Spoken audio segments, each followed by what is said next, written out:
Okay, let's go. Okay, let's go. Okay, let's go. Oh yes, I am a happy man tonight. A happy man.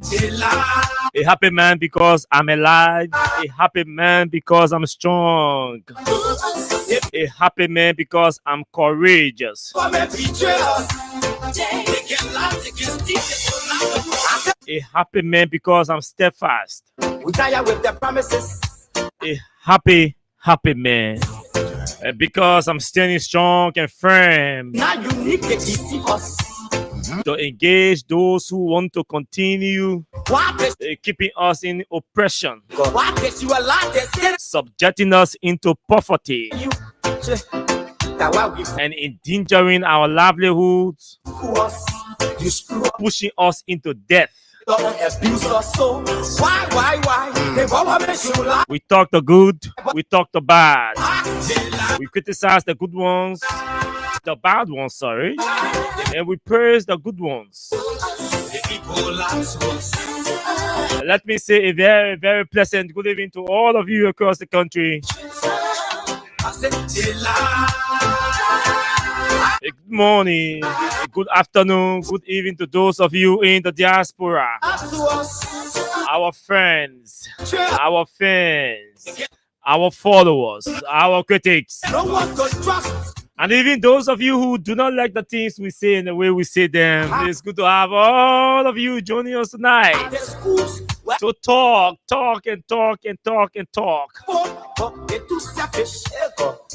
All of those who consider freedom fighters, the best ones, Martin Luther King Jr., and Nelson Mandela, Muhammad Gandhi. You can go and name the rest of them. Your vision and your mission, your intention to them. Great leaders. Abraham Lincoln. Nothing. So, why? John F. Kennedy. Bill Clinton. They all have said to us, talk. Dialogue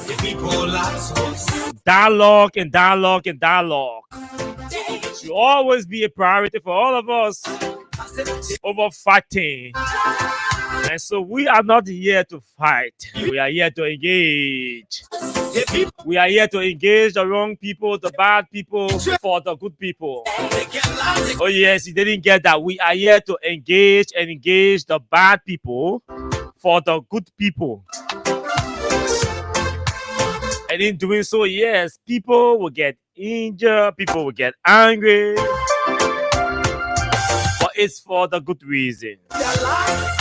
Just too many things to talk about, folks. That let us go. Yeke Koluba is in Nimba County steering of Yekepa. I'm told. We have a video here. We're going to play SF on that video. So the Nimba County campaign is tensed. And all the forces, the fighters, the fames, the popularities are all trooping into Nimba to engage into the last moments of the political campaign activities in that part of the country, where everybody, over 7 persons, right, are vying to replace former Senator of Nimba County, Prince Yomi Johnson. Who do Nimba people prefer? This is a conversation that we're going to be having tonight. The police have issued an apology to the CDC. The CDC says yes, the CDC has responded to the police a letter of apology, calling it a purported apology that they believe was unsolicited. My people don't want to hope on nobody. My hope that I have them broken. Telling you, brother. So oh yes, the debate of the code of conduct, and some officials are being accused of violating campaigning or engaging into political campaign activities in Nimba. What the government betray, they have enough for time, but instead they delay. All of these will form part of the menu for tonight. Yes, welcome. This is Freedom FM. This is Freedom Hard Talk. This is Austin Kawa. This is the only political fellowship on radio at about this time. Welcome to the fellowship, folks. Welcome all of you.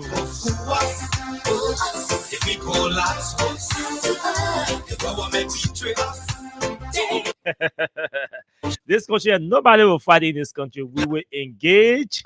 We will dialogue. We will debate.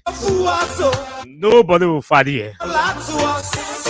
Everybody will still survive one way or the other. For some reason, I've noticed that some people are just angry. You know, certain people just angry. And my man said to me, you find the most angry people in the country right now, you find them in government. Most of them are just extremely angry. You say police director can't appear on this show. They made them angry. 10, 30 to 40 calls going in from one point to another point. Why is he appearing on Austin's show? But Aji, why are you going on Austin's show? This country is angry. Everybody just angry. Y'all will not bring war between Greg and myself. My man, they may appear, no issue. So if you're telling me get vexed and can blast, you're lying, away with me. Y'all before them when you say, yeah? But Aji, why are you appearing on Austin's show? But Aji, why are you going on Austin's show?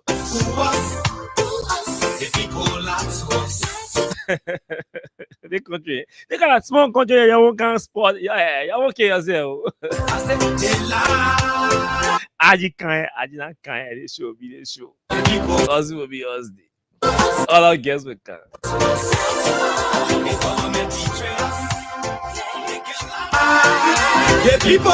So hey, don't give yourselves heart attack, folks. Oh, no, you don't give yourself heart attack. Hey, you don't give yourself. Your boss will not come. Don't want to trust. The police Aji will not come tonight on the show. Nobody. But you will appear on the show. That is a guarantee. Angry people. Yes, the police Aji will not appear tonight, but he will come on the show. He will sit on the show. You see the reason why we asked why the government betrayed. Even His Excellency the President of the Republic of Liberia, Mr. Joseph Yeman Boaka, we allow Greg to come sit down on the show. So you're wasting your time. Oh, folks, that's the size and shape of the show tonight. We're about to go into politics, street politics all tonight. This show is proudly sponsored by Crime Stopper Liberia Women Same Science, and it's in partnership with Radio Entertainment Liberia, our partner that gives us the catch. Tonight is Monday night, and for the next 1 hour 35 minutes, and so all you have to do is to make sure you dial *799 *11 hash. And when you dial that number, you enter 8. When you enter, you see two options will appear before you. Option number 1 will be asking you whether you want to play in US dollars. And option number 2 will be asking you whether you want to play in Liberian dollars. Whichever currency you enter, select, you send and enter your mobile money password. Again, the short code is *799 *11 hash. You send. Two options will appear before you. Option number 1, if you select option number 1, you are playing in US dollars. And if you select option number 2, you are playing in Liberian dollars. When you send, you enter your mobile money password. The payout tonight is $4,000 to each of our winners. Let's see whether we can get the number we want to play to give our cash tonight. And very shortly, we take a word from our sponsor, Crime Stopper Liberia, and then we go to our Facebook Live to welcome all of you who join us tonight. Don't want to hope on nobody. My hope that I have been broken. Telling you, brother. So where are the schools? Where are the roads? Where are the jobs that they say they could afford? But they're too selfish. The people tired with their rhetoric. People tired. They tired. You see the reason why we are.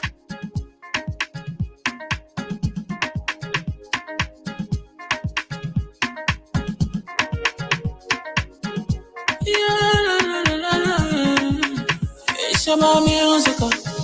There are crimes in many places, in every community, you can see.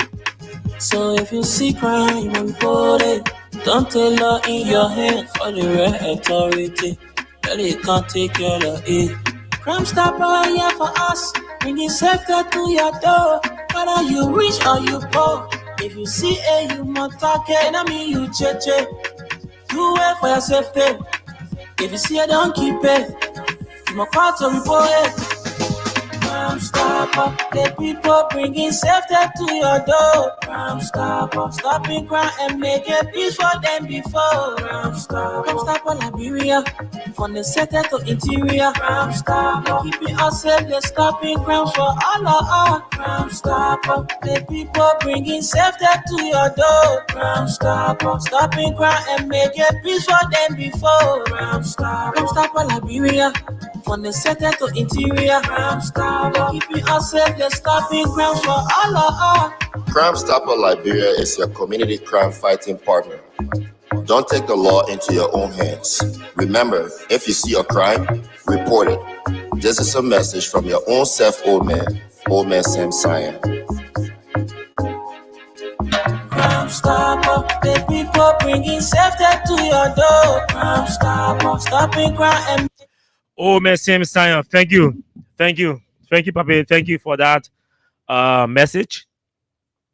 So let's welcome some of you who've joined us tonight, because I see a long list of many of you. So we take our time to welcome some of you. Peter Wande, welcome to the show. Aliu Bakayoko, OS Success, Milton, T Max Angel, D Maria, something like that. Welcome. J Augustus Help, Gossen Wia, Sekou Fufana, Timothy Ertier, Sheikh, Masia, Rebecca, all of you, welcome to the show. I'm not making. I'm talking about angry people. One angry man on my post again. Sheikh Jeff, the man watching the show. He get his radio near him, listening to the radio to the show. He has a phone, bringing his data, watching the show. But he angry, he getting bad. Sheikh, thank you, welcome to the show. All of you, I can welcome you. When you hear me say welcome to those of you, even those of you who do not like the things we say and the way we say them, welcome. You guys, I can be referring to. So welcome, Sheikh. Don't get too angry. Let's engage. Okay? There's nothing to be angry about. The fact that you're here means you're my follower, so I'm supposed to call you that courtesy. So welcome, Sheikh. Roden Harris, Maurice, Justice, all of you, welcome to the show tonight. Mohammed, CDC Pape, Success Keita, Amos Freeman. We said to you the new stream we're using is having some challenges, so we've already communicated with the service provider, and they are working on it to ensure that all your full names can start appearing on the live so we can see it or see them. Okay, so no time to waste. Just somebody sent me a screenshot about a Catholic priest, and we've been trying to reach out, but it's difficult. I really want to talk to you. I consider this a human interest story. So if anybody, I'm going to read what is written here, and if anybody knows him, can get me in touch with him, I would really, really love to have a conversation with him. And this is what is being reported. So sad. Catholic priest Daniel George of Christ the King Church was arrested on October 12, 2024, following allegations by a 16-year-old girl who accused him of repeated sexual abuse and threats against her and her mother. Well, in March of 2025, he was released from the Monrovia Central Prison after spending 6 months behind bars because prosecutors failed to indict him or proceed to trial, violating Liberia's criminal procedure law. The law requires that a defendant must be indicted within 2 court terms after arrest. The charges were dismissed without prejudice, meaning the state can refile the case in the future. Okay, this is what the this platform is reporting. So any of you who some of all of you who are Catholics, following the show, or some of you who are pre-days religious leaders, I'm sure you may know this priest Daniel George. From the picture I'm seeing, I don't know whether it's recent picture or it's old picture, but this picture looks younger. It looks like a younger person. So Daniel George is the priest of with according to this, the priest of the how you call it, Christ the King church, and he is alleged that he sexually abused repeatedly a 16-year-old girl, and he was taken to the Moravia Central Prison. He spent over 2 terms of court there, and there was no formal indictment against him, no prosecution, and everything. And so they had to they have to release him. Maybe the government will go back to solicit additional evidence. If they cannot, then Daniel George remains a free man according to our laws. But I really want to have, because this has to do with somebody's reputation. So if anybody can really link us with the priest of the Catholic Church or Christ the King, I'll be glad. After the show, if nobody can, after the show, I will reach out to some of my Catholic friends and see what I can get in contact with him. This has to do with somebody's reputation, and to also get in contact with the alleged victim, the family people too of the 16-year-old girl, to hear the 2 sides, because every story got more than 2 sides. Now, before they used to say 2 sides, now people say more than 2 sides. So we need to get in contact with the alleged victim, the 16-year-old girl, or her parents. If anybody listening to the show is familiar with this story, I will appreciate if you can link me with the family members of this 16-year-old girl that is alleged to have been raped by Daniel George, the priest of the Christ the King Catholic Church. So yeah, but I think anyway, that's all I can say. The kind of cases ain't good to people reputation, people character, people image. Even the 16-year-old girl has all image and her reputation or integrity to protect and all of that. So it's not something you just run into public posting and sharing and all of that. Even if the priest does not want to talk public, I can have a conversation with him and to know for myself what really transpired, what really went wrong. And probably he will be, in the best person to put me in contact also with the family members. Since he's a free man now, according to our laws. But these things happen, that's the system we have. I remember in 2017 or 2015, around there, Senator T.J. then had proposed amendment. I think he along Peter Coleman. Yeah. But I remember Senator T.J. particularly was very strong on proposing amendments to rape law. And there were 2 contentions. I remember he and the late Senator Geraldine Doe Sheriff heatedly argued on the floor that day. One was the definition of penetration, and I think there was some conversation about sexual intercourse. So with the law talking penetration, the law talking sexual intercourse, and then the non-bearable offense aspect. So he was concerned about why should we make alleged rape, allegation of rape, non-bearable. That was it. And then the argument from Senator Sherry was, hey, but then at the time the law was enacted, non-bearable offense, making the law non-bearable offense was necessary then because rape was on the increase and we needed a harsh law that would propose harsh punishments, that would deter people engaged into rape and other sexual harassment behaviors and all of that to desist. And trust me, I can attest to this. After that, after the rape law was passed into law and signed by the president, trust me, the issue about rape drastically reduced.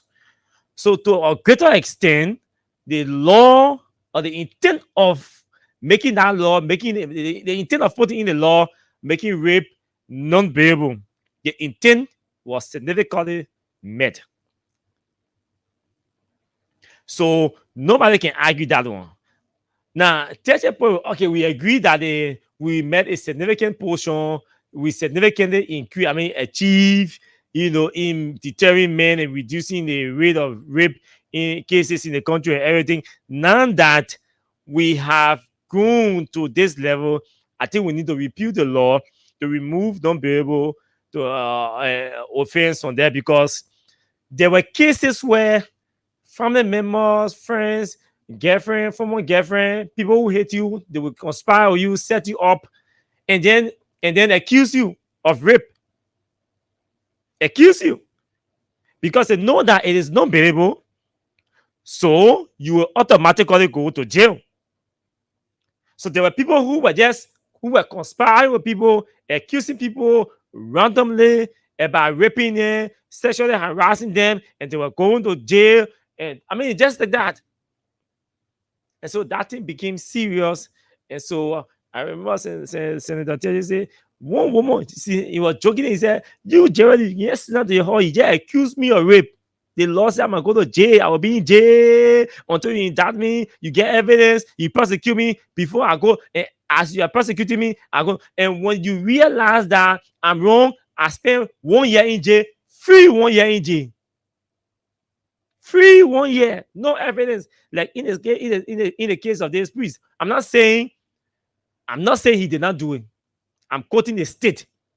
If I'm quoting this block that is quoting this reference in the state, they say he spent 6 months there. The state was unable to indict him. The state was unable to investigate him. Free 6 months he spent there. Now he has been released. Not only him. Last week, there were over 100 persons that were released from the Moravia Central Prison as well. And I'm very sure this priest was amongst the over 100 persons that were released from the Moravia Central Prison. Armed robbery case, theft of property, multiple charges or multiple offenses they were accused of committing. Some spent 6 months, some spent 1 year, some spent 3 years. Imagine somebody spending 3 years behind bars, pre-trial detainee. 3 years of your life.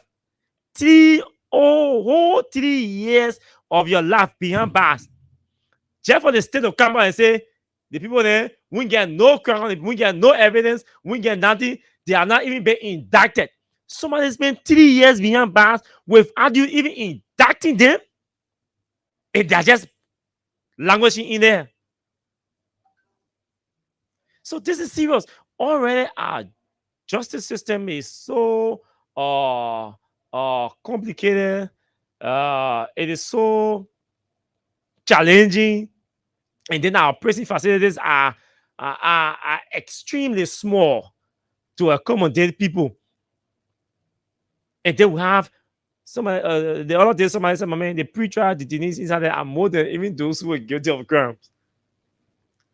So we can't do this. So yeah, again, we need to. There's always a need to review our different laws. After 5 years, we put our critical laws before us for review. Some countries can review their laws after 5 years, some after 3 years, some after 6 years. They review their laws. For us, we got laws on the book, arcade laws. We don't send scholars to the legislature. Most of the people who can be down there didn't get no career. They got no special life skill. So we just send them there. The very few that were special life skill, they have to fit in for all of them and do the work. Imagine you get 73 persons in the house, and maybe that only 10% or 30% there thinking for all of them and working for all of them. If you will sit down, have to read the budget from page 1 to page 300 or page 502 to understand the budget. Even the Ways and Means Committee, some members on the Ways and Means Committee have not even opened the budget to say, let me read from page 1 to page 50. Maybe 2-3% will just sit down there and read the entire budget document from page 1 to 500 a day. And go now and start providing info. So you get small portion of the members in that legislature there doing the work, using that brain, working overtime to do the work for 103 human beings. Because we send lazy people to the legislature. So we just say now our laws just remain archaic. We don't review our laws. We don't, and this makes the Law Reform Commission dormant. This is supposed to be the primary responsibility of the Law Reform Commission. Reviewing our laws, upgrading our laws. So I remember Gloria Mususka, I think she was proposing a 5-year period to amend our constitution. I hope I'm correct I'm correct of the year. She was proposing that at least every 5 years, at the time she was head of the Constitutional Review Committee, she was proposing that at least after 5 years, we must be able to, as a country, sit down and amend and review our constitution, review our major laws and make amendments to them. Because the laws are made to address current issues, current realities. So when the laws are made to address current realities, you give it at least 3-4, maximum 5 years. After 5 years, it can't be current realities again that your laws will be addressing. So as we progress, we review our laws, amend them to suit or to fit the current reality. But we get one law, some law, the 30-year-old, no amendment has been done. Some law, 60-year-old, no amendment has been done. How you keep a law in the book that were addressing issues and things that were happening 60 years ago, we still using it right now in 2025. So this is, I mean, this is a serious thing. Those lawyers have to start. Councillor Kebeson, they have to start considering AFIA people, the Liberia National Bar Association, and the Law Reform Commission. I think we need to start looking at our laws, reviewing them after 3 years or after 5 years. Because after 5 years, your law can be addressing current issue, current realities now. And, you're in the future. After 5 years, you're in a new future. Or we tailor in line with the constitutional tenure for our government. So I read the two statements from the police and the CDC. Let me say congratulations to my dear friend and brother Abdul Kane, who graduated on Sunday. Sorry, did I say graduate? Yeah, who got married on Sunday, on yesterday. Yeah, the people say the wedding is the biggest wedding in St. Paul Bridge. The biggest. And I want to say, I think it's in District 16. Anyway, but Abdul will say, congratulations to you. And all of you who are celebrating your birthday today, our own man, Abu Sharif, the Freedom Money Rise man. Abu is observing his birthday. He should be at his dinner hall at the moment, having a dinner with his family. Ansu Sisse, Agent Duke, the man is also celebrating his birthday today. Who are you? Other one, I want to name everybody celebrating before I forget about them. All who celebrating your birthday, we'd like to say happy birthday to all of you. Hope you celebrate in Grand Star. Wishing you all the best. So this is what the police wrote earlier before the CDC response, which let me read.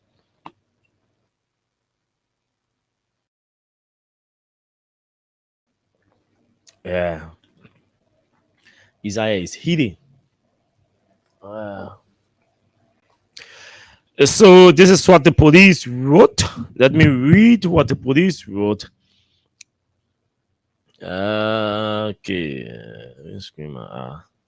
The attention of the Liberia National Police has been drawn to public concerns regarding the presence of armed LNP officers at the recent Congress for Democratic Change rally held along Tottenham Boulevard in Congoton. It has been observed that these officers appeared appeared to be performing VIP protection duties, a role that falls primarily under the mandate of the Executive Protection Service, the EPS, which is solely responsible for the protection of VIPs. In response to these concerns, the Liberia National Police wishes to reaffirm its commitment to professionalism and to clarify the roles of our officers. LMP officers assigned to former presidents and other high-profile government officials entitled to VIP protection are expected to strictly adhere to their designated duties, which include crowd control, traffic management, and the general maintenance of public order. We extend our sincere apologies to the leadership of the Congress for Democratic Change for any misunderstanding or inconvenience this incident may have caused. Our primary objective remains to support the efforts of the Executive Protection Service and ensure the safety and security of all public gatherings in accordance with the law. The Liberia National Police takes the matter seriously and will take all necessary steps to ensure that officers comply fully with their roles and responsibilities moving forward. DCP Celia Clark, spokesperson Liberia National Police, signed this. And then, a few minutes after, the CDC released a statement. The CDC's police apology statement unsolicited and unwarranted. Office of ex-President Weah. The office of former President George M. Weah has taken note of a press release issued by the Liberia National Police on Monday, April 14, in which the LNP purported to apologize for their unprofessional conduct, unquote, of officers deployed during the recent due payment rally of the Coalition for Democratic Change, with which to emphasize that no complaint was lodged with the LNP regarding the conduct of security personnel at the event or any transgression for that matter. As such, the office of the former president views the LNP's unsolicited apology as unwarranted and potentially harboring ulterior political and sinister motives.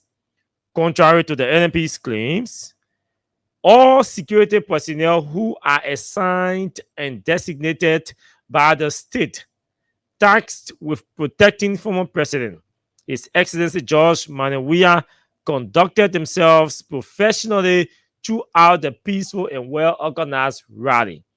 We are at a loss as to why the LNP rely on social media and informal reports rather than engaging directly with the office of the former president to verify allegations of misconduct. We wish to iterate our call for the Liberia National Police and other state and other security agencies to strictly just stop calling the phone. Oh. We wish to iterate our call for the Liberia National Police and other security agencies to strictly adhere to their professional mandates and avoid politicizing their roles. Avoid politicizing their roles. I think I will stop it here. So, issued by the office of the former president for inquiry, please contact Mr. Sekou Carrasco Tamaro Jomadi, senior A and publicist. Okay, so that's it. So the police issued a statement and say, "Oh, CDC people, we apologize to y'all for the manner in which some of our officials, behave and all of that." Apparently, according to the release, it is apparent that I could not establish contact with the police because the police IG should have appeared on the show. So these are some of the issues that he would have spoken to provide clarity. So apparently the police, according to the CDC release, if you understand, you will assume that the police, you will conclude that the police was reliant on public information, informal sources that were reporting misconduct of some police officers who were assigned at VIPs, the VIPs who were at the CDC program. And so, based on the informal report, the reports from the informal sources, the CDC is saying that the police rely on informal sources to issue a statement of apology. That apology they are issuing, we didn't ask for it. We now tell you, say, any police officer misbehavior. So that thing you're ready, you get a different intention you get, you can't talk it. Because we now complain to you that any police officer misbehavior. We now complain to you that any security agent misbehavior. How can you issue release and telling us sorry for the misconduct of police officers? Who are the police officers or security people that misbehave? We want to see them because we did not complain to you. If we had complained to you, we were going to tell you complain. We were going to complain formally, and we're going to include all of the badge number or the names of the police officers who were being accused of misbehaving. But we're not complaining to you. We don't have any record here from our program to show that any police officer misbehavior or security agent misbehavior. We're not getting. So on what basis are you guys apologizing to us? No, we didn't ask for apology. We didn't complain to you. Nothing happened to our party headquarters. Our program went on fine. It was organized. There was no noise. There was no chaos. So your apology, you're not bringing it to us. We're not asking for apology. In simple English. That's all I can say. That's all I can say. So that's all I can say. I don't get anything to say. That's all I can say. So your man, is in Nima. Let's talk Nima and talk politics and talk leadership, folks. It's very important. It's highly important. So I think I have to talk to Carrasco, who is the aide in the office of the former president and chief publicist. The publicist.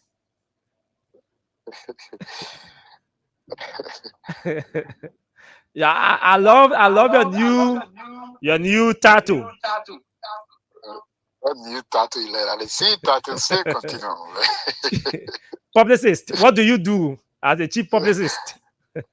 Well, relate the president information to the public, and like I have done in the past, create that denomination, being the person between the president and the public, especially the former president now, some of these informations that the public need to know about, like this and other activities of the office of the president, we are charged with those responsibilities to inform the public about it. So yeah, that one are that's true. definitely But one still interview from the chief that you can call. When it will be available. But I mean, there are two words used in the statement: unsolicited and unwarranted. Did I say unwarranted? No, you didn't use unwarranted. You said unsolicited. Yeah, unwarranted as well. Unwarranted, right? Oh, yes. Unsolicited and unwarranted. Yeah. Don't you think those are strong words used just to respond to somebody's apology? Well, and Austin, you could have said it better in the ABC version of what you just said, right? Yeah. And we believe that this is purely a calculated attempt by the police or the security apparatus for something sinister that they intend to do, and later cover up by saying, okay, we apologize on something that happened in the past, so we for us, and that's what we've been saying, Austin, because like you said, right? There were no complaints. Every security personnel that is assigned to the president, they are on record. By law, they are assigned to the president based on his VIP status. Mm-hmm. And it is the right of the government to provide security for VIPs, especially somebody like George Weah, who just came from the office of the presidency. Correct. So, go ahead, Oscar. For the police, quote unquote, to generate an argument from social media or from a Facebook post and relate that to the office of the former president of the Republic of Liberia, President George Manuel Weah, is scary. It's scary because anybody could just say something about George Weah, or anybody could just come and say, okay, send some information to Gregory Como and his guys, and all of a sudden, President Weah will automatically become a target based on what they have just demonstrated. We did not complain. The former president. And Carrasco, sorry, I have to hold you there. This is interesting. The CDC or the office of the former president does not have record of making any complaint, whether formal, whether verbal or on the record. You didn't complain to anybody about any misconduct of any police officer to the police? No, we did not submit any official complaint to the police, neither any security apparatus about any activity. Okay, but normally, assuming that to our party headquarters, assuming that there were misconduct, even though it does not exist, but assuming that there was misconduct at a political party rally, normally the police will want to have formal conversation with either the party leadership or the party or the political leader to ascertain what really transpired, if there were damage caused, if there were damages caused, what level of damages were caused, to establish what exactly the misconduct was before issuing a statement. Do you have any record to point to the police, maybe calling the former president or calling the chief of staff or calling you or talking to the party officials to establish what exactly the misconduct was before issuing the statement? Absolutely no. There were no formal communication issues by the police to the office of the former president or the CDC that we know about, and there is nothing of that nature. So, and this is where we were taken aback. We were taken aback by a statement from the police rendering an apology to the president and the CDC. We went to our party headquarters. The former president went to his party headquarters, and there was an occasion at the headquarters that was done peacefully, where peaceful Liberians went to the party headquarters to pay official opinion of the due payment of the party, and that was done peacefully. We left from over there peacefully. So, to our utmost surprise, to see a press release from the police rendering an apologies to the former president Weah based on an information that was generated from social media. Social media, people can open fake Facebook page on social media. So anybody can just come and say, today we saw Joe Weah walking in the street with gun in his hand. So the police will accept that and target George Weah for it. Look, it is not a secret, Austin. Same President Weah left from power from the EPS director, Sam Gay, to that is the police, Gregory Como. They have done things that is not appreciated by the office of the president, former president, George Weah. They have done things that is not appreciated, you listen to the chief officer of the president, sure, Len Eugene Nangwe. He clearly stated some of the disrespect to the office of the former president, President Weah. So for us, we believe that this is just going beyond the ordinary. And that's the reason why these communications, because as a matter of fact, we are partnering with people around the world. We have the U.S. Embassy, the European Union, the African Union, the ECOWAS, you just name it. And all of these things that are happening, we are documenting them and forwarding an official complaint to our partners. Because it is not a crime, it is not a crime for somebody or a former president to live in his country, especially based on his democratic credential. It is not a crime. But Sam Gay, the Gregory, and the rest of the other people are making this look like it is a crime for George Weah to live in Liberia as the former president. And we see this greatly as a challenge. Because for you to continuously target President Weah, it means that you want to bring this country into public disrepute. And we don't want that to happen. Reason why George Weah peacefully accepted the result and congratulated Joseph Boakai based on the outcome. So for Sam Gay and the rest of the other people to target President Weah, we believe that this is purely counterproductive and these things need to stop. The communication you serve to the statement you issue is actually a strong worded one, but is the office of the president still open to holding a dialogue or a meeting with the police, just in case the police might realize that, oh, okay, all official source we rely on, so let's reach out to the former president. Is the former president open to holding a dialogue with the police authorities to resolve this issue? Look, and the president has never shied away with whatever that is responsible to have our country peaceful. Like you said, there is an office of the former president. There are people are currently working in the office of the former president.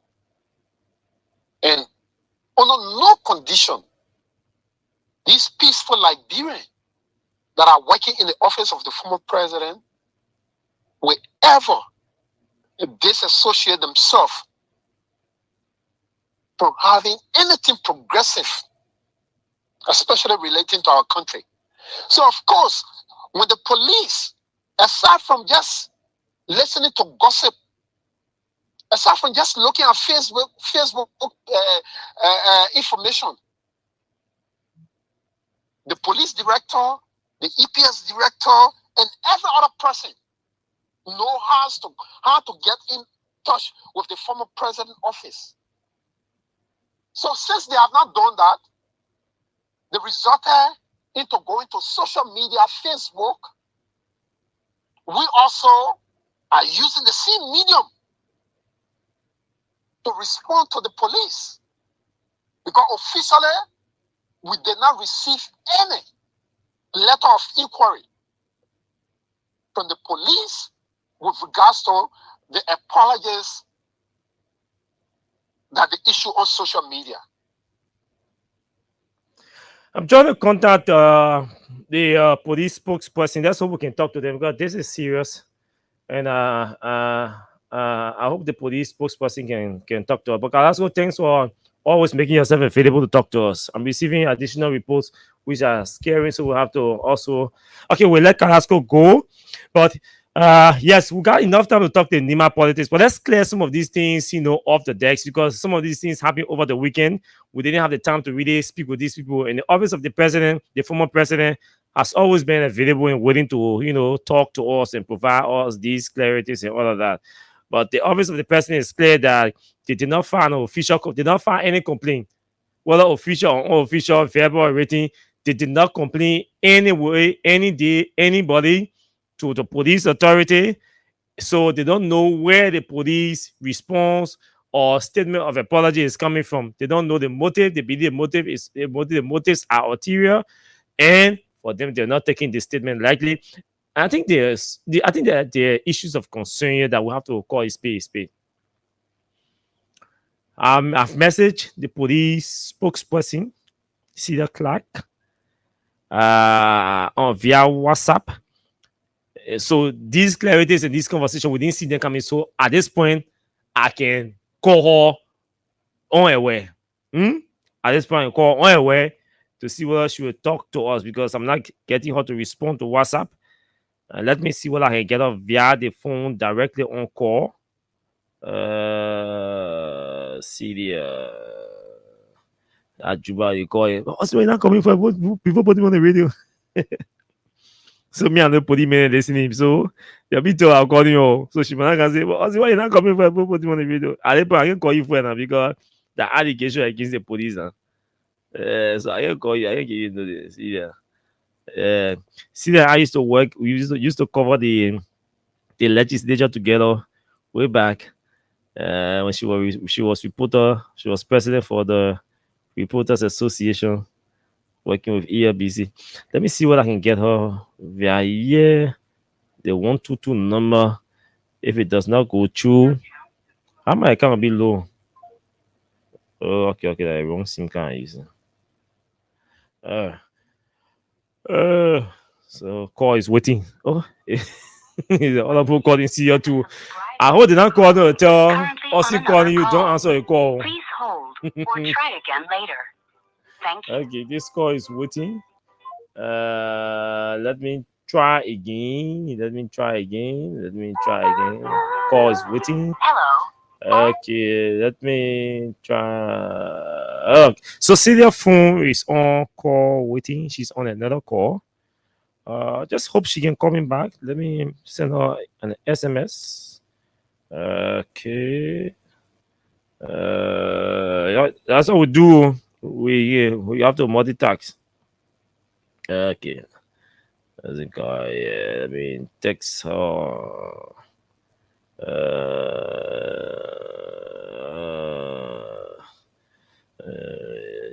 So that's it. So the police, we have to actually speak to this.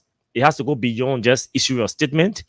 It is also the police that human being running the police. So it's possible oversight or the member state or the guy ulterior motive. So anything is possible, as being insinuated or alleged by the statement coming from the office of the former president. It's possible they got ulterior motive.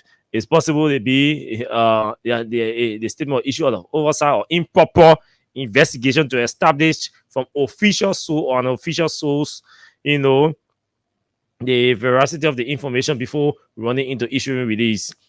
So now issue a Cedar Clark have to take that other responsibility. She will face it. Probably that's why her phone is so busy tonight.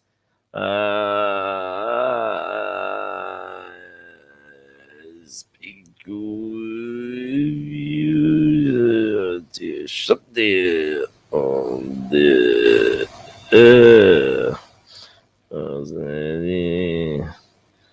concerning G.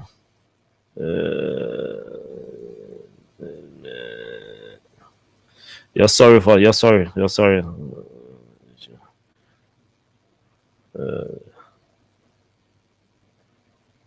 Okay, so let's at least I send text on the record. So WhatsApp and SMS on the record since the phone is ringing. Let me try for another time, and then we can move into our discussion.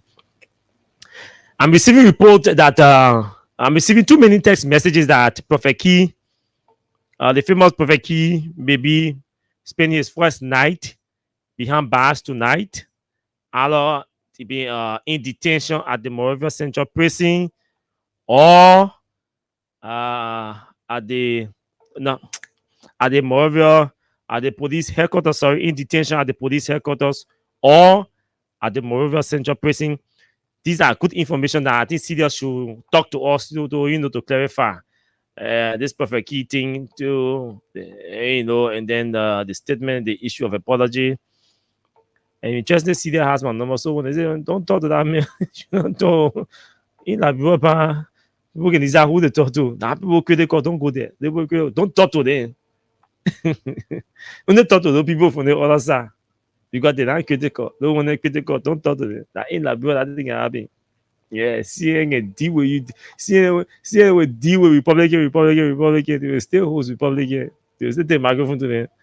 And, you know, a civilized society. Our society is illiterate. And so this thing come. People will tell you, don't talk to the people. The people, the critical people. Only talk to the people they're not critical. Yeah, that's how illiterate the society is. So it makes if you want to have access to the power that be to get information, to interview them, to talk to them, it means you have to be soft, quote unquote soft, or regime collaborator, or you have to be not necessarily a friend, but a marketer or promoter or marketing agent for the government. Then they do business with you. They avail themselves to you to big appearances on your show. They give you jingles, they give you the ad, they do business with you. Once you're critical, say no. That's the society is not literate. We just get people in the country that went to school. We get people in the country that got degrees. That's all. I tell you everything. We have people in this country with degrees. They get degrees. But the mentality is illiterate. It's not recent. It's archaic. It's prehistoric. And, so yeah, they get degree. But the mindset about leadership, about democracy, about politics, about intellectualism, the mindset, the standard we set, the rationality we bring to the table or to the platform is illiterate, you know. So you will see these things happening. But again, let me say this. I'm sensing some missteps here, but I don't want to rush into conclusion because I have spoken with the office of the president. I need to talk to an authority from the police, you know, because I'm saying the police issue a statement and the office of the president is alleging two things. One, they did not file any complaint to the police. That's one. So they don't know on what basis is the office of is the police issuing apology. Two, no officer misbehaved at their program. There was no misbehavior reported or seen at their program. So what specific misbehavior that the police is apologizing for? And then the third one that I like to add there is, I'm aware of some of these protocols that the police used to engage victims during these kinds of political situations. Like in this case, if there was a misconduct from the police, from a police officer, has been alleged by the police, until we can get confirmation from Celia Clark or the police, if there were misconducts by maybe a police officer or some police officers at the CDC program on Saturday, per my experience, because of the level of the event, that is the major opposition political party in the country. A police officer will go that will going to misbehave, it is grave. It is grave.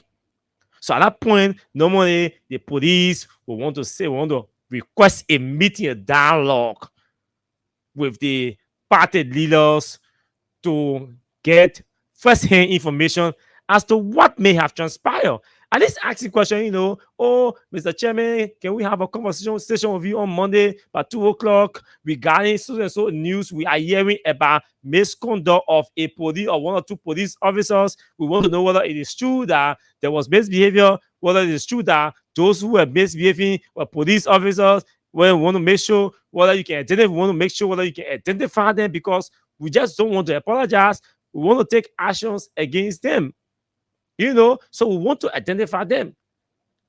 Have the officers been identified by the police? That's not in the release and all of that. So, I mean, it makes it complicated as we start to listen, but from what the office of the former president is reporting, for me, I think it requires further investigation. I think the Ministry of Justice needs to get involved. Because if there was no misbehavior of a police officer at the CDC program, the CDC say no behavior here. The police said behavior was there, so we apologizing. CDC said, no, I'm apologizing to you on your ulterior motive because we are our program. We are the major opposition political party in the country. If there was a misconduct of a police officer at our party headquarters, we will not flag it. But we're telling you, contrary to your statement, nothing happened to our party headquarters. Where is this apology coming from? We didn't complete the year. We didn't answer the issue statement. So where is it coming from? So for me, I think the Inspector General of Police needs to investigate further, or the Ministry of Justice needs to take charge of this matter to establish, go beyond, establish first whether there was a misconduct. And we will pressure the Ministry of Justice to establish, because man, you, as Greg and his team, they get bad police officers in the country. There are some people who be that great at bad men. So some believe he's good man, some believe he's unethical, some believe he's ethical, some believe he's unprofessional, some believe he's professional. Now, man, you don't ask me why I know about police officers. I tell you, most of them are unethical. But that, it makes it difficult for anybody in charge of the police. You even take Greg from down there, you take Chris Masako, you put in there. You take Mark Amna, you put in there. Take all the former police directors say they're going to manage that police. That police will still have issues. But the point is, when issues that what we're discussing come up, because the police is rebranding her lost image or reputation, because the police say they're rebranding their image. So the fact that you're rebranding, the first thing that the police should consider, your words must be believable. Your words must be acceptable. Your words must be trustworthy. That's the integrity of the institution. But when you just say something that's not true, then that integrity issue, that the police will say police officer misbehave or there was misconduct at CDC program, CDC say that lie. That's integrity issue. That's integrity issue. Because the police is supposed to be having intelligence.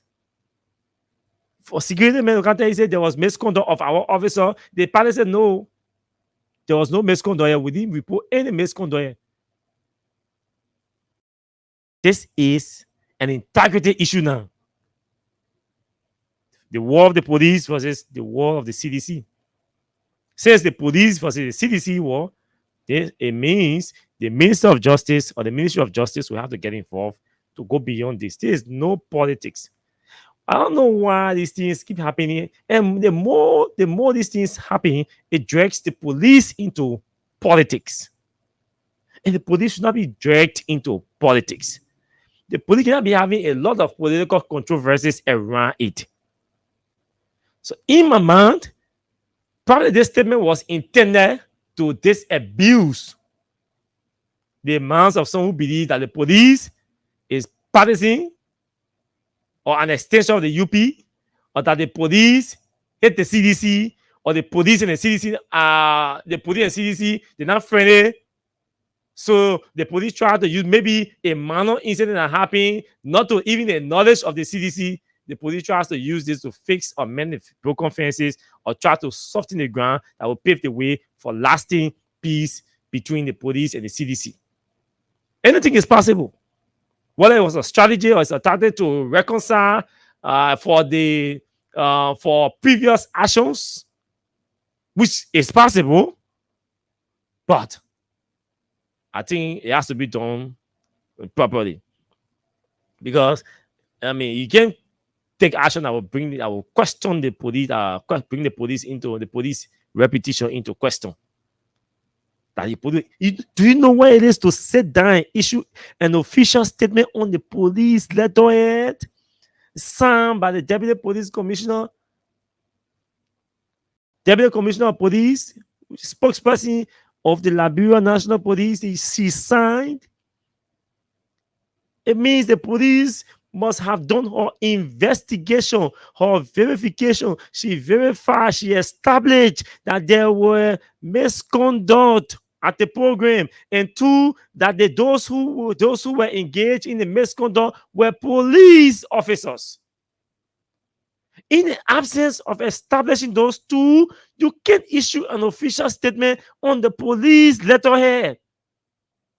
You can tread on they say or yes say. This is the Liberia National Police, folks. This is the police. You can't depend on gossip or social media platforms, social media bloggers to issue official statement. We in the public now, we are interested in knowing the police officers that misbehave. We want to know. Because you said they misbehave. What did they do? And these are the critical questions or stance we can take. People can say we opposition to the government. These are the critical things or analysis of questions we can ask. Then people say, Greg, don't go to that man's show. Actually, don't go to that man's show. So no, as I'm talking, someone then telling you, say, hey, was telling you not to go to that man's show. But folks, everything will not be sugar. Everything will not be ice cream for the police. The police will have challenges in all government institutions, including the CDC. CDC get her own challenge. How come nobody wants anybody to be critical? Nobody wants anybody to ask hard questions, to run hard analysis, tough analysis, to run strong analysis about the system. That means don't be in the system now. Because if you're in the system, you must be open. You must be acceptable to criticism. You can say, I want to be in government, but I don't want to be criticized. That's why we said to you, hey, nobody will cause anybody here to communicate their disagreements or to communicate their agreement. Nobody will do that in here. But we will ask the hard questions. When you come and sit on our microphones, we will ask you the hard questions. When there are issues for us to talk about, we will be critical on the issues. No, forget about the personality. Do you know how many police directors and police spokesmen before? They're all gone. People were still critical of the police. But when you come here as our guest, we are under the moral and ethical obligations to protect you as our guest. Protecting you means nobody can harm you or disrespect you. Protecting you means, hey, the environment will be comfortable for us to ask you questions. Protecting you means me and you not coming debate. I'm not coming call you my girl, I can't debate. No, we're not coming debate. I'm not calling you, I can't express my opinion on issue. No, I come ask you a question. And then, but we will ask the hard questions. No, we will ask the hard questions. That's what protecting our guests means. So y'all there, as you ain't see what we tell you not to go on this show. I have been. Hey, I can tell you everything. Once I sit behind these microphones, I'm not lying on anybody. I'm not insulting anybody. And I get down. And I get down. You know what? I'll be worried when I can't sit down here. I start cursing you or cursing somebody. I don't know. What? What's the car? I'm gonna go curse. No. But I will disagree with you. And the tone of my disagreement, maybe some may feel irritated or intimidated or angry because of the tone we will use to criticize or critique or analyze your behavior or your action, or some of us who might go in depth. Let's be frank. Let's face the reality. The police is a serious institution. The police can come in and issue official statement on her letterhead and say there was misconduct at a political party rally. I mean, you must have investigated. You have evidence. That's why I send Celia Clark text messages on WhatsApp and through SMS. Then I want to talk to her for her to clarify the source of the information. What did the police, or how did the police get the information that there was misconduct at CDC headquarters? These are questions I want to answer. You know, how did the police get the information that there were misconducts at CDC headquarters? Which source file in or complain to the police? To what extent did the police investigate? What did the police establish? Who are the officers involved? What specific conduct are the police term misconduct? What did they do that amounted to misconduct? These are not even critical questions. These are regular questions that any regular journalist will ask you. But again, they are shying away. So yes, we can do anything. No.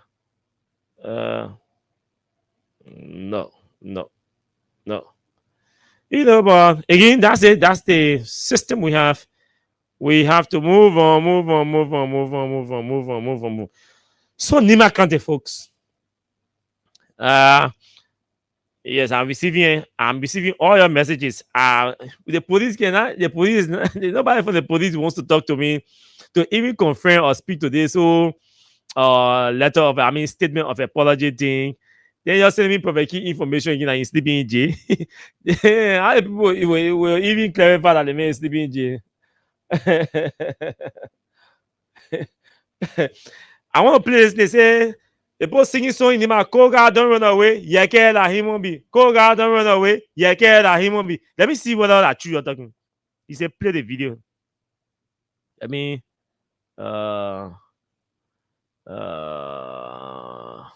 play the video. Koga don't run away. Yeke la human be. Koga don't run away. Yeke la human be. Let me see. Okay, Yeke TV.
Okay. Okay. Now, this is what have been wishing to say to all of you concerning this Nima County by-election thing, and I think I will see them tonight. You see, folks,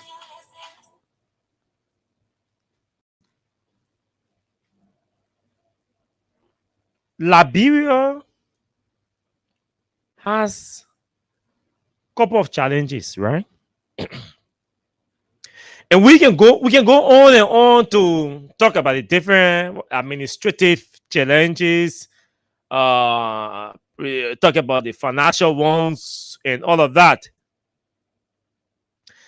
But I'd like us to spend some time tonight talking about our voters.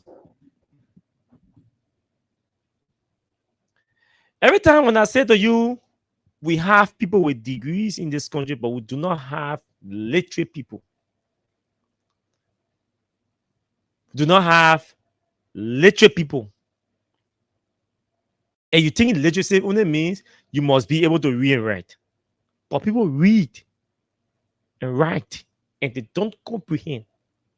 And they do not know how to apply what they have read. They don't know how to apply. Somebody can stand and write, and somebody can say, do not cross the road without looking left, right, and then left, and then cross. Anybody can sit down and write that. Give that same paper to that person, tell him, go and apply what you've just written. and see whether that person will be able to apply that. The person is saying, see, our EP6. Cameo, he will jump. Our EP6 in District 16. The person will be standing to Allen Clinic Junction. You see, our EP6, if he ready before crossing the road, that man feeling ready before crossing the road. Look left, right, and then left before crossing. Way in Kingdom Garden will learn it here. That man will master degree sit and wrote for his child. Say before crossing the road, look left, and then right, and then left again. That same man will go stand right to Allen Junction. He looked towards the Seaport Bridge side. He sees our EP6 coming. I don't know our EP or HOR6, anyone, but our EP6 coming. Young, some people know why I'm using 6. They see our EP6 coming. He said, "Oh, I mean, cross the road. I'm a man. I think people coming." Then he jump on the road. He looking left and right and jumping on the road. And the only reason why he is jumping on the road, of course, because he has seen HOR6 and he knows that HOR6 that Dixon Sibo car that he made. So because that he made in the car now coming, he had breached the entire standard way of crossing road. So he jumped on the road because I didn't see in the car now. So Sibo supposed to stop automatically because his friend Osikawa see a car and Osikawa won't cross the road. So Osikawa jumps on the road. Oh, my man, that Sibo coming. That Israel said that Sibo. They jump on the road. That's how Liberia make a decision. That's how our educated class can make decision. That's how we rationalize in this country. Oh, you tell me say I'm lying. If that's not how we can rationalize. The people with the PhD, they do it. The people with PhD do it in this country. I have experienced that. The other day, we went to a program. We had a program, a university program. So I had gone to moderate the debate for the university program. The student election debate. Before the debate, we were in a conversation with 2 senior officials of the university. A church member walks in. That church member is an instructor at AMU. An instructor. But the church member walked and intruded into a formal discussion we were having. And the only reason, the rationale behind that man who is an instructor with 2 master's degrees, the only reason why he intruded into the discussion because he saw, he know Osikawa, he know the other person, he know the 2 persons whose names I wouldn't call. So for him, because he saw us and recognized us, so he could not speak and pass or like stop, speak and ask for conversation. No. He is so the rationalizing is he's supposed to intrude and join the conversation and interrupt our conversation because he knows us. Master degree man, making a decision. He has rationalized. That's how we rationalize in this country. So it is a disaster for, and that's illiteracy. That illiteracy can cause us to do these things. You go somewhere, you see people sitting down, you see officials sitting down somewhere. Maybe the gathering might be informal gathering. Maybe they come from practicing on a Saturday and they sit down 2, 3 lawmakers on the scene automatic to sit down having a conversation. You don't know whether they have the gathering is informal, but the conversation is a formal conversation. The gathering can be informal, but the conversation, the discussion can be formal. This guy came, that lady. This lady came and ran straight and wants to shake a minister's hand. So the security trying to stop her. West they say, you know him, the man. He called the minister. They talk about eating cassava, roasted cassava together on your camera. You were there. Where you know him? We don't want you to pay the man with like that. And I look at the lady, I listen to the lady. I know the lady. She taught me before.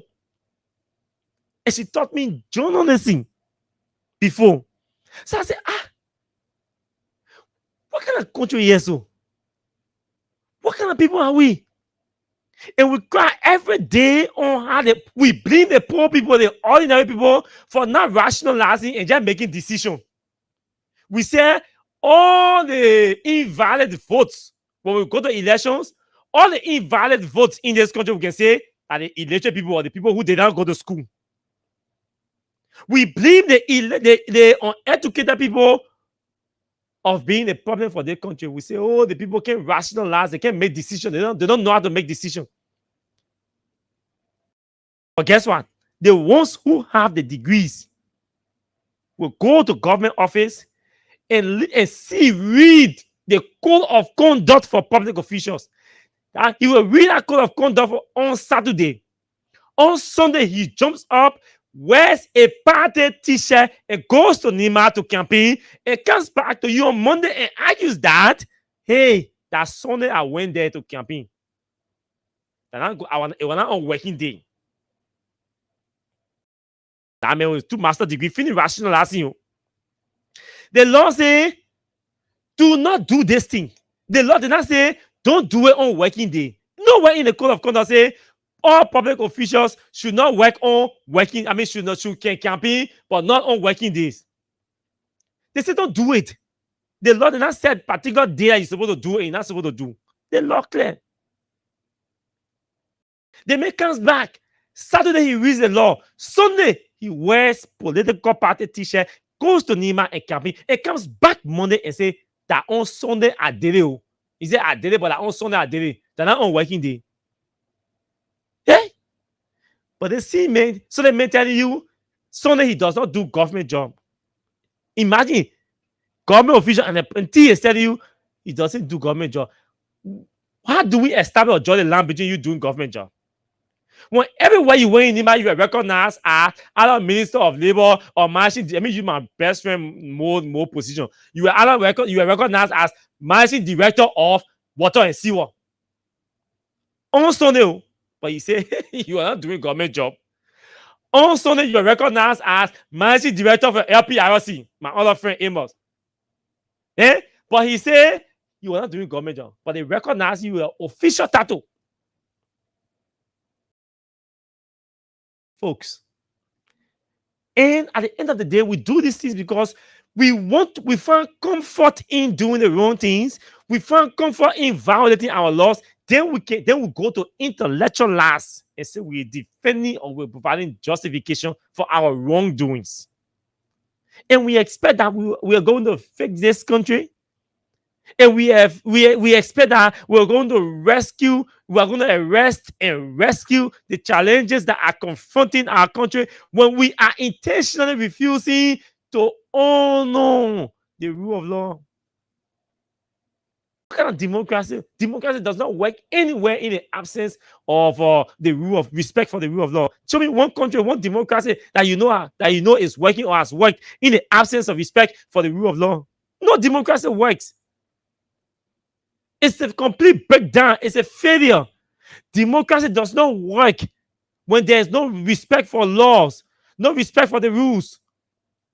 You set the rules and you break the rules. You set the laws, you violate the laws, and you intellectualize your violation of the law. You say, oh yeah, the man can speak. Oh, the man is eloquent. Oh, the man is sound. Oh, the man has 2 master's degrees. The man is violating the laws and intellectualizing his violation of the law. And you are praising him and calling him an eloquent man, an educated man. The man has 2 master's degrees. Hey, my people, what kind of country are we? The disaster is in Nima now. America take that 1.2 million for photo awareness, they get first. See what's happening in Nima. How do we rationalize? And this goes to all the political parties. All the political parties.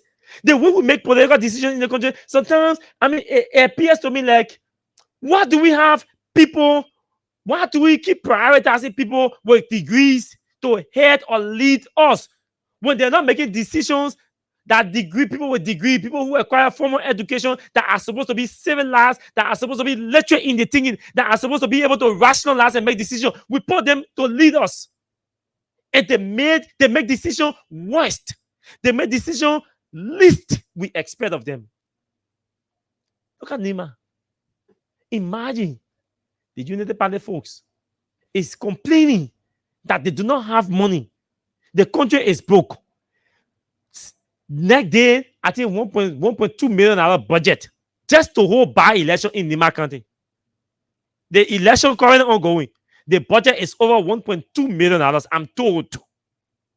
I am told. Girl, fact check up me.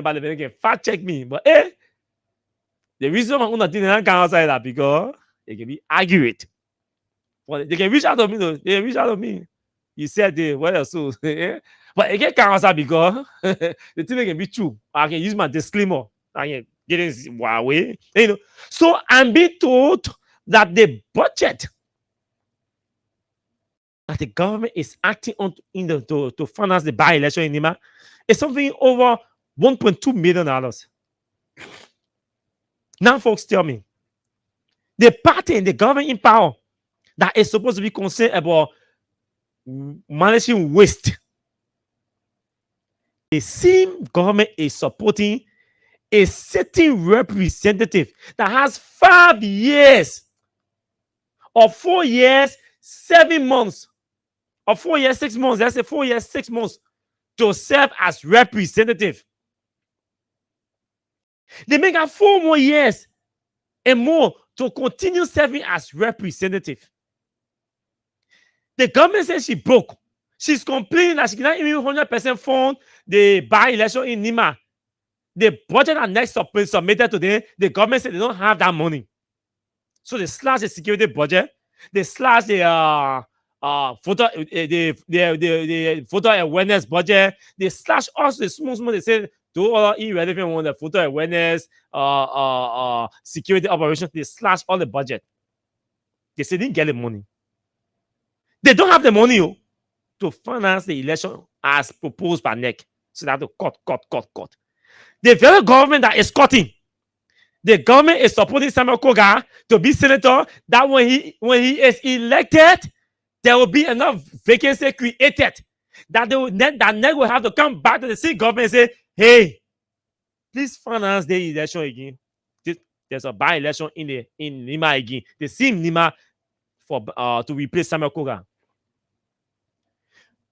Hey, tell me now, folks, that educated people making these decisions. The economists should be sitting down in United Party war room and saying, hey, they're Kafan. They should be sitting in UP war room and say, Chief, there are winnable candidates in our place. We can't be supporting somebody at our own detriment, financial detriment. Because we think so we spend $900,000 in Nima just to conduct one by-election, as considering that the entire county. It means the by-election to replace Samuel Koga again, we might need at least $500,000. Why are we spending all this money when teachers are complaining, threatening to lay down their trucks at the university campus for $120,000? Hey, but economists are making decisions. You know how they will call it? You know how they call it? They call it politics. The budget implementation is politics. The budget formulation is politics. The budget debate is politics. So why do we simply go to economics now? Why do we simply go to management? Why do we simply go to public administration? Say everything is just politics now. Since everything is politics, nobody go to teacher training school now. Everybody go to political science. That are not educated people say, oh, man, politics. That they feel rationalizing you. In politics. But face it, we must pay not less than $500,000 to hold by-election to replace Samuel Koga. Because if Samuel Koga gets elected as senator, there will be by-election in his district. The government will have to come back again to raise at least $500,000 to go and hold another by-election in Nima. Why are we wasting all these monies? When you, a teacher, offer say They have up to this Wednesday. They give you 1 week ultimatum to pay them just $120,000. USA pay all our benefits. Since November, the government said didn't get money. For November last year, the government said she does not have money. She's unable to raise $120,000 to pay the instructors at UL. Now they're saying they will either not administer the test or they will administer the test and then they hold the grace for $120,000, baby. But the federal government is saying once she slashed the next budget for the Nima County senatorial by-election, they didn't get enough money, didn't get that money, so we reduce it. They reduce it. The federal government is going and supporting a candidate that will create additional financial burden on the same government that is complaining she does not have money. Hey, how are we rationalizing our decisions as public officials? How are we rationalizing our decisions as public officials? But those are the people who went to school and you talk, they say, hey, politics. That's not politics. That's not politics. This is not fair to the people. You have a school in Bombay that you have one teacher teaching 4 different classes. Only because the Ministry of Education does not have the capacity to actually build a teacher quarter there that will keep the teachers there. So everybody running away from assignment. They have to reduce the school. They have to downgrade the school from 6th grade to 3rd grade. Because $120,000, $50,000 can pay 3-bedroom apartment, put water, current in the street there, not street there, but the solar there, everything. $50,000. The school is elementary school. You can pay one teacher quarter down there. $35,000 can pay you one teacher quarter down there. But yeah, you mommy, go $35K, you pay one teacher quarter there. You put solar there. The people will go down there to teach. The teachers will go there to teach. Right here, my hair. Those teachers are running away because where do they live? Where do they stay? But if you take $35,000 and put it to and build one teacher, one quick impact teacher quarter there, furniture and put solar energy to the place to give them 24/7 electricity, they will go there to teach. Because the whole apartment you build, you got drinking water, they got everything right there. So you even cost yourself around 75 to 80K for that project, you're good to go. To cover the interior, everything for the teacher quarter. Let's face reality here, folks. Those teachers have that. So we keep messing out on our priorities and we're calling it politics. We say we're playing politics. Trust me, I told someone, I say, what the thing you're doing? Me, I pray that Koga does not get elected. For 2 reasons. 2 reasons, not because I don't want because there is no political party Benin. 2 reasons I don't want Samuel Koga elected. One is that it's going to save us financial burden. It's going to save us additional financial burden. If Koga is defeated, the government will be able to save herself from spending over at least $800,000. If Samuel Koga is defeated, it's going to save the government at least $800,000. So the government people now should be praying. I see them going there to go campaign for the man. Go in fact additional costs on and say, yo, so Koga, go, we won't spend more money. When they come back,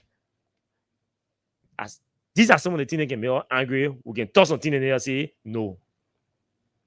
But imagine a government official comes to me, Gaffer is telling you how to pray. That tough times are ahead. But the government is spending millions in Nima to elect one man who is already a representative. Besides the money to NEC, the government is taking money into Nima to campaign for her candidate. The ruling party.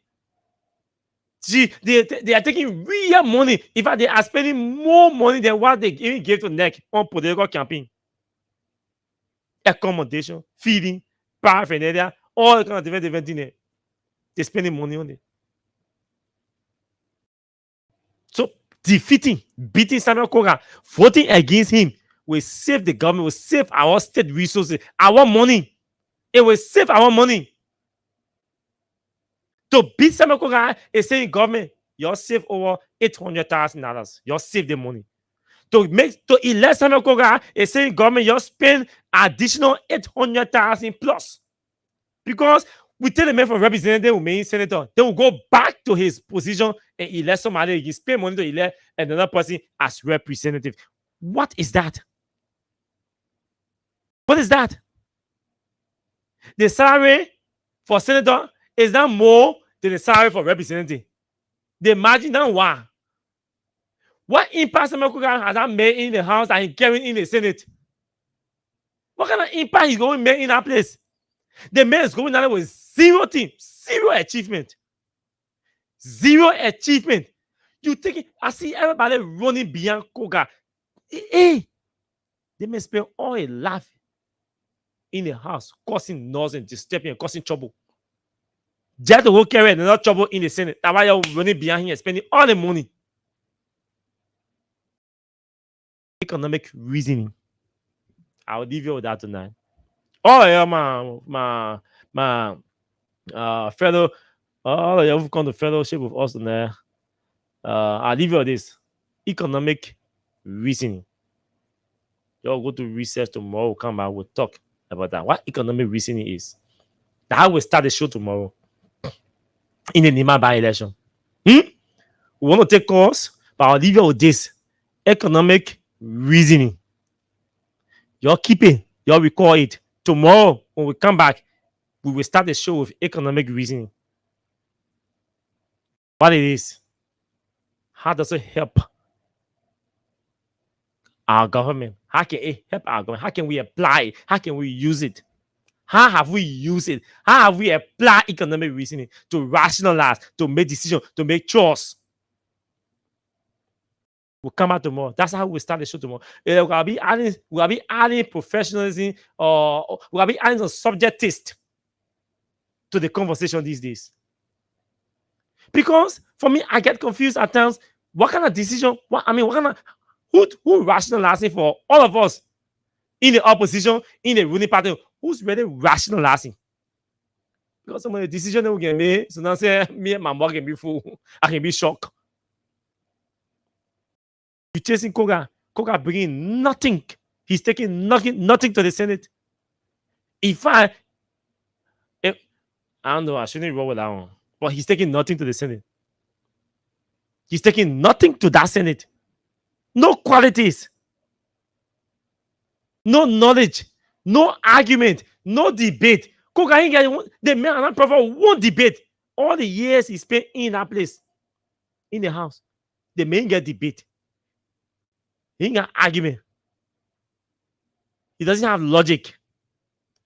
Reasoning, poll. Judgment, poll. He doesn't rationalize. You taking him from the House and carrying in the Senate. That place I get people who have worked before, sat down in office, and they real professional when specialized work. They play it in our Senate. Now when they sit down, they don't need to go on Google to communicate their views. That one can give it to them. Most of them, they're not all. Most of them in that Senate, they don't need to go to Google to communicate basic leadership or basic governance, governance thoughts on issues, on the everyday issues. They don't need to go to Google. Most of them in the Senate. You take Koga and saying down there, they may have never had a debate in a whole life. He has never formed an opinion or a debate in his entire life in the legislature. He does not have any sound argument or reasoning. His reasoning is poor, lazy, weak. He doesn't rationalize. He brings nothing, no quality at all. Tell me this is Koga's quality. Ask anybody, say, what is Koga's quality that the ruling party is running behind him? They will tell you, say, that man a troublemaker, that man can cause trouble, that man like trouble. That all they will tell you, that man like trouble. We can use that man to cause trouble in the Senate. That all? What kind of civil committee chairman on commerce will go take a car, buy a car to the Freeport opposite Futa on Saturday, every Saturday? For more than 4 hours, that man car will be parking down there. He coming from store to store. He said, lawmaker, go buy a car. They make a high vehicle. The main vehicle will be parking down there. He get out of the car. He put a crossbar on him. He put a crossbar on him. He going from Futa to Fuani to City Bello. He coming on Saturday. He say he chairman on commerce. That one reason there he behind Fonati removal because Fonati replacing as committee on commerce chairman and gave the job to Ellis Noah from Sano. That one of the crown there Fonati committee. So Samuel got angry by way. The anger thing in the job you are fighting for in joining Fonati removal bene that he running away from now. He wanted you. Even in a majority block, he said now will be committee chair on commerce. He went into the Senate. That all the men do that for causing trouble. Soliciting bribe. All the money messages out making harass. He get big and harass. But let's be frank, man, folks. We have to be able to rationalize. If we can't, then we should stop celebrating degrees. Because our inability to rationalize and make sound decisions makes our degree useless. Or it makes people to see our degrees as being useless. And this is painful and disgusting too. 0776 104 104 0886 500 104 are the numbers to call and be a part of the show tonight. And then the WhatsApp number is +231 886 500 104. Those are the numbers. Let me see whether these phones are on. Yes. Let's take calls. To take 6. Hello? Good evening. Go ahead. Let's hear you. Yeah, thank you. Asking Kawa, this is Gao Ibrahim Jill, and I'm calling you from Skyway, a son of Lima. Okay. Asking, your ethnicity is the brilliant ethnicity, but asking, I am the supporter of the Unity Party. Say Ladro of Poland and their brother, they have this by-election, 30 representatives, they contesting election in Liberia, you know that, right? Which is wrong. It is very wrong, brother. I'm a member of the Unity Party. It is very wrong because this government is struggling to rescue the Nigerian people according to the motive of the President Baga, who said he has come to power to rescue the Nigerian people for us to be campaigning for Mr. Koga. My brother, I don't know what to say. I know. Just all kind of bad way. They don't need to be things for a certain representative to be contesting when in a penny election and then when I say almost 4 years plus, then you contesting for a senatorial seat before you want to get 9 years plus. It is very wrong. It happened all the women are they coming to power in America today. President Baga, they can also support me. I'm a member of the Unity Party. I know it's wrong. I know Mr. Koga will win that election.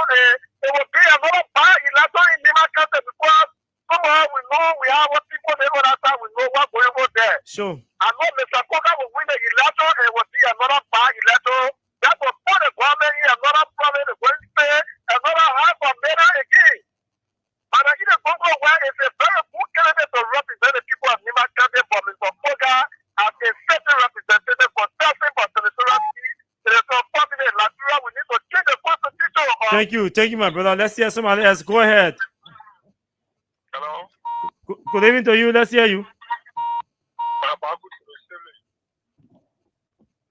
Habaku, go ahead. My brother, we are sorry for something to call. They say politics, but it's called stupidity. Because we are in a country where we all striving to develop. If Sonny will be the cause, if my one will be the cause for 30 places to develop, I will that right for that place to be developed. That's what you see.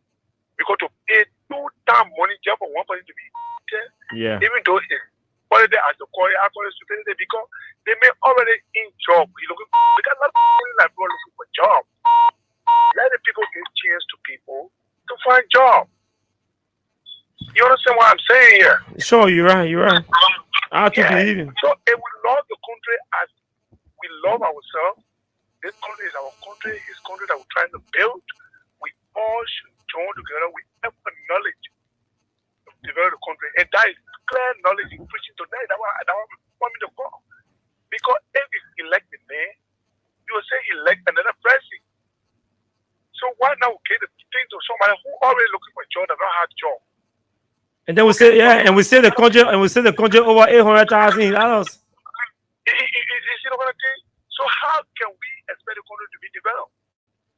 The country, you want to be the country who can able to develop it? Other people are different from this country. They say the man or is a care that behind us or what? I'm confused. I can be really, really confused. Well, we have all the opportunities to develop the country. We have all the opportunities. But however, that is Liberia. Thank you. That is Liberia. We have to fight to change it. Hello, let's hear you. Yeah, how are you, brother? I'm okay. Let's hear you. Thank you very much for your discussion tonight. My brother, the country we live in, and we pray. For me, all the things they do, my name Jeremiah Fire, I'm okay now, United Party now. But for me, I'm not in favor. All we struggling to eat, if in power, stay there. But they can't stay there, they will jump all I want the money. And we pray today when in power for me, I will put my heel on something, but I pray. But when in power, we pray for them, they will never succeed. The people that are sitting there, they don't get job, let God make it succeed. Thank you very much. Next person, go ahead. Hello. Good evening to you. Yeah, good evening. How you doing? I'm okay. Let's hear you. Yeah, my name is Sandra calling from the Road Center. Maryland Center, go ahead. Yeah, thank you for accepting my show tonight. You know, Sandra Kuka is very job. Oh, your background seems noisy. Hello, let's hear you quickly. 30 seconds. Yeah, Austin, good evening. How you doing? I'm okay. Go ahead. My name is Kawie, and I call you from Monrovia, Caldwell. Mm-hmm. Austin, I want to ask you a question, Austin. And you say cut down their aid to Liberia? Exactly so. Okay. And you say they won't cut their aid to? Yeah. Okay. And the Liberian government say they imposing taxes on the ordinary people? Correct. Okay. Austin. And it's trouble in some Koga? I already know what you're doing. But they're not the sophisticated Liberians in power. Oh, yeah, the most educated ones. And they are the people that know about governance. Go there. Let's hear. We take 2 more callers and we'll go home tonight. Let's hear you. Thank you, Austin. Pleasant good evening, dear brother. This is Hussein. I'm Hussein Keu. So, also I listen to the different views, the different talking points. So the one that do the elections in Nema County. I think one of the problems in our country is the Constitution, right? And I want to agree with one of the lawyers who said the Constitution should be rewritten. And I think it would be necessary because the law permits Liberian citizens to contest in an election if even they are sitting lawmakers. So if you even say, oh, the man shooting, but the law permits him to run as a representative. No, Hussein, if I will be our last caller, because I'm thinking nobody again. Hussein, the same thing I was talking just now about rationalizing. That ain't doing that so. Because the Constitution says, or the Constitution does not spell it out, it means we should not, in our rational thinking, make decisions that will be in the interest of our country and saving us from wasteful spending. That's why. That's a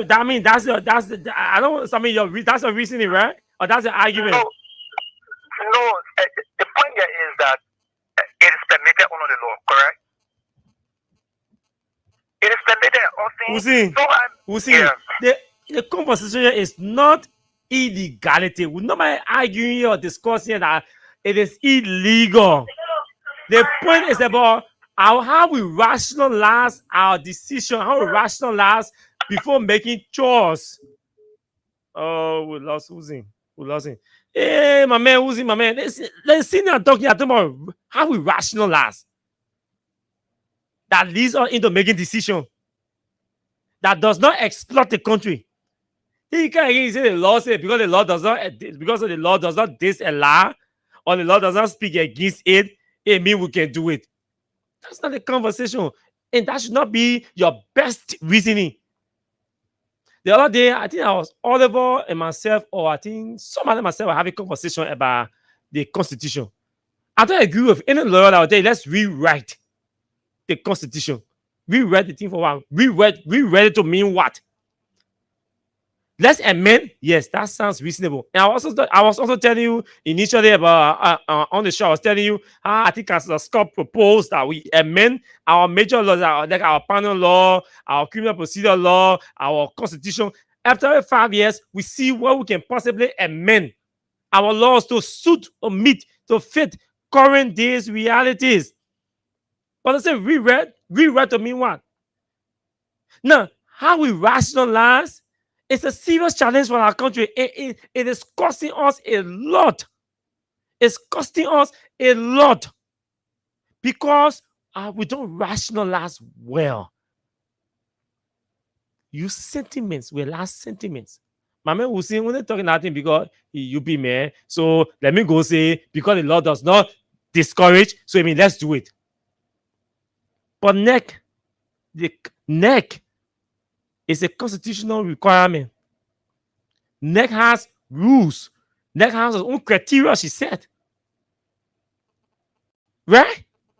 So what would be wrong if NEC criteria say, hey, no sitting representative should be allowed to contest for a by-election unless he or she resigns. Or you stop it totally. Because if we want to avoid cause, we say the person must resign. Even the person resign, we'll still be having by-election for the two positions. But if you say the person must resign before contesting, that person may be afraid to resign because that person knows that when he or she lost the election, they're not going back to the seat. The reason why these certain representatives are contesting by-elections is because when they lose the by-election, they go back to become representative. But if the law was requiring them to resign before contesting another position, when you want to ascend, the law will require that to ascend, you must resign. To ascend from one elected position to another elected position, you must resign. The current one, you must relinquish the current one and stand for the Sunday one. Yes. These are harsh realities that we must accept. We must make the laws strong enough that they'll be able to deter or prevent us from running into wasteful spending too. From stopping us from running into wasteful spending. When you make the kind of laws, you know how many million it will save us on by-elections? Where you see law representatives just going into senatorial by-elections. So we're not ready yet. I was telling my man, Liberia, I was doing my research, and based on the countries that are not all, I can say the only country in the world, but based on the countries that are researched, the age criteria, Liberia is the only country based on the over 22 countries that I have researched. Liberia is the only country amongst those 22 countries that got that age requirement to contest to be represented at 25.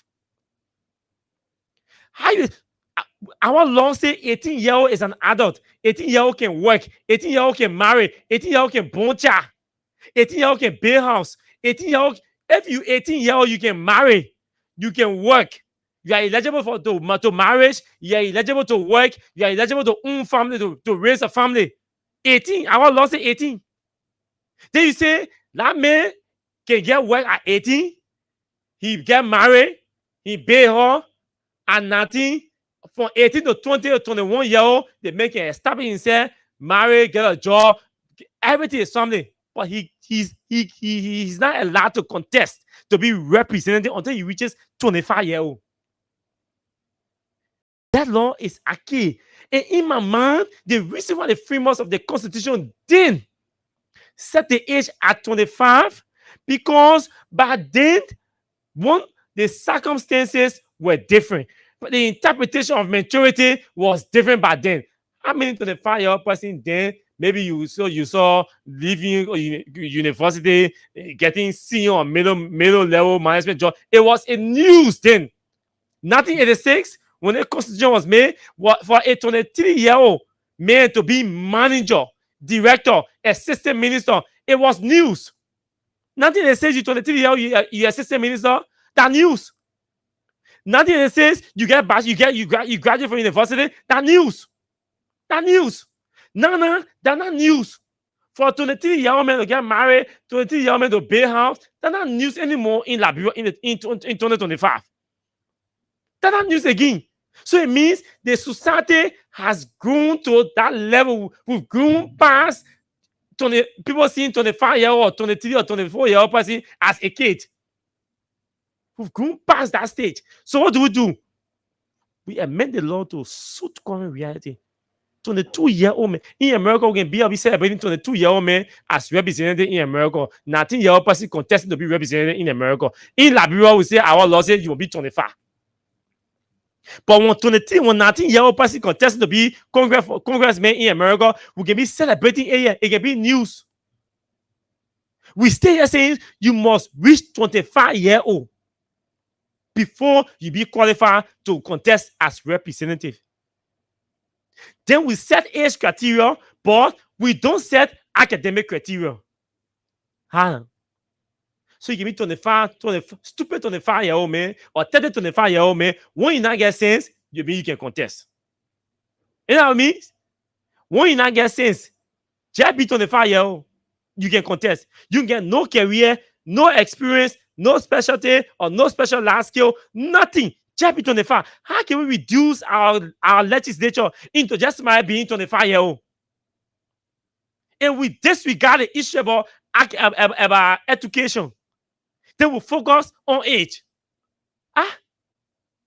How will we disregard the issue about education to go to the legislature to make laws? You can send people to Capitol building who cannot read and write and rationalize and apply basic fundamentals. So we need to amend our laws that will say, hey, place emphasis on education. People must come to the legislature with skill, with experience, different experiences. Not necessarily be having a master's degree. Somebody can be a good, what should I say? A good mason. That man got skill. That man got idea on public works. Somebody can be a plumber. The person doesn't have to have PhD. Somebody can be a plumber, a seasoned plumber. That man has knowledge. He has a skill that he can sit in Capitol building. When public works minister or public works ministry goes to that building, that man, that plumber sitting in that Capitol building, is able to sit down when public works minister speaks and ask technical questions. That's the kind of specialized skills we're talking about.